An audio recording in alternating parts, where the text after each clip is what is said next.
Poor Joseph, called Barnabas, also known as Eustace.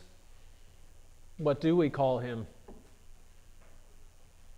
You know, there's something about the reading from Acts today that almost reminds me of middle school.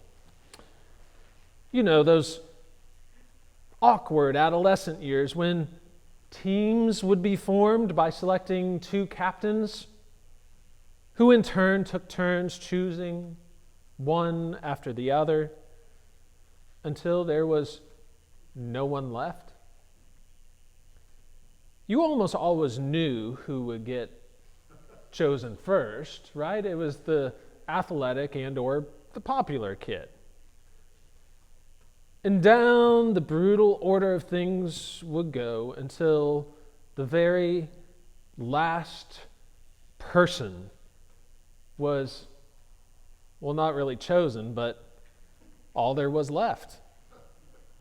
Last place. The kid no one really wanted on their team. Poor Joseph, Barnabas, also known as Eustace, the loser. Well, you see, the crisis described in the first reading today amongst the inner circle of disciples was that Judas, whom they could barely bring themselves to mention, we don't talk about Judas, had gone to his own place. Now there's a euphemism if ever I've heard one. Judas, you remember? In his remorse and immense guilt at his betrayal had died by suicide. And now there were only 11 disciples. Well, there were only 11 disciples, except for the 120 others who were gathered there together on this day described by the book of Acts. But the 11 want to make things right, and so they set the criteria. It must be someone who was with us from the very beginning. Someone who knew Jesus from day one. Well, except that not all the disciples were called on the very same day. Right? Some joined on day one, others came later. But that's besides the point. We must have 12 again. Oh, how good we can be at ranking one another's worthiness. Now, if we blink, we'll miss it. But this is a community that is still grieving, still suffering from the trauma of having lost their leader. Yes, Jesus had stood among them and spoken, "Peace, be still," to their troubled hearts. And yes, they were all still dealing with their own guilt at having abandoned Jesus to the cross. And add to that how over 40 days, Jesus appeared among them, popping in and popping out, eating with them, speaking peace to them, but who had now ascended before their very eyes. Now out of sight, ascending into heaven that he might fill all things. Their experience of God's presence through the gift of the Holy Spirit had not yet occurred. Pentecost would come 10 days after Jesus' ascension. And so they were once again in this odd sort of in-between. And so Peter, the quintessential spokesperson, stands up in front of the 120 believers and says, "We must have 12. We know very little about the two men who stood as candidates. Only that one was known by 3 names, Joseph called Barnabas, also known as Eustace, and the other simply known as Matthias. And these were the two who had apparently been with Jesus from the beginning, from the baptism of John until the day that Jesus was taken up into heaven. There were no interviews. There were no political speeches, no contest to see who would make the better apostle. No, as was customary in the ancient world, they cast lots. Just like the soldiers did who were overseeing the crucifixion of Jesus, it would be the fates or God or whatever it is you want to call it that would decide. And the lot fell on Matthias. Poor Joseph, or Barnabas, or Eustace, or whatever his name is. Have you ever felt the pain of not being chosen? Have you ever experienced rejection or a sense of what might have been? I will confess that throughout most of my life, I have been afforded a certain amount of privilege that has meant that I have mostly been able to achieve or accomplish, or in truth, simply been gifted most of what I wanted. I was able to attend the college that I had chosen. I was able to find a beautiful partner and spouse. I was able to get a job and attend graduate school. I've been able to find my place in my chosen profession. While I have experienced suffering, pain, and rejection in my life, when I look back on the opportunities afforded me, I can see mostly open doors. But there are also those who have repeatedly had doors slammed in their faces.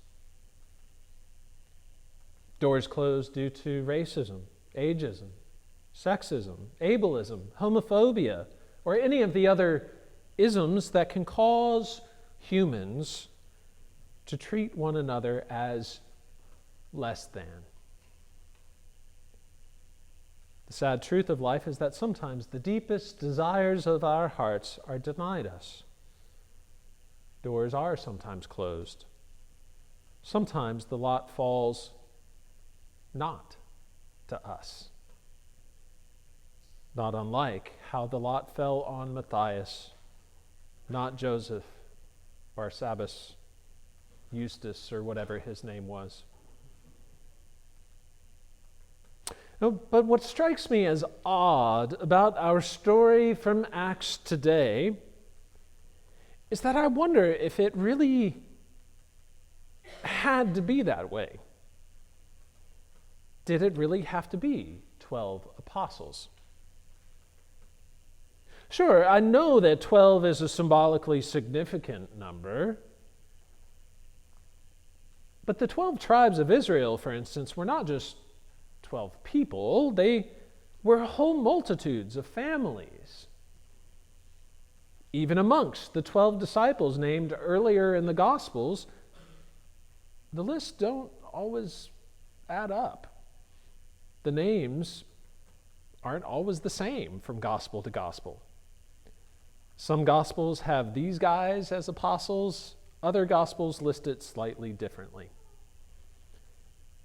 And as always, there were faithful women named among the disciples, even if they weren't numbered among the 12. What if, instead of casting their lot on either Joseph or Barnabas or Eustace or whatever his name was, or Matthias, Peter stood up and said to the 120, "All right, folks, we know that we have this gaping wound. We know that Judas betrayed Jesus, and we know that he just could not live with that betrayal. But it's up to all of us now to know and to continue this ministry of Jesus together. Or imagine the words of Jesus we just heard from the Gospel of John.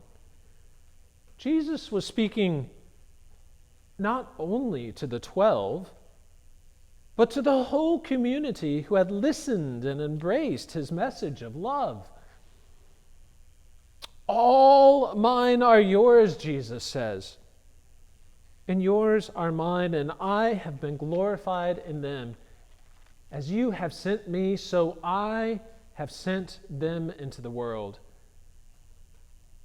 In that word, apostle means one who is sent. As you have apostled me, so I apostle you, Jesus says. All is not just 12, but the whole beloved community Jesus has called. All includes Joseph, called Barnabas, also known as Eustace, and Matthias, and Mary and Martha, and all the faithful women who had followed Jesus. All is all the saints who have believed the testimony of these disciples. All is you, and all is me. All is us together. The disciples of Jesus number many more than just those 12. This movement that began with Jesus and a few fishermen has now grown to, in this story, at least 120.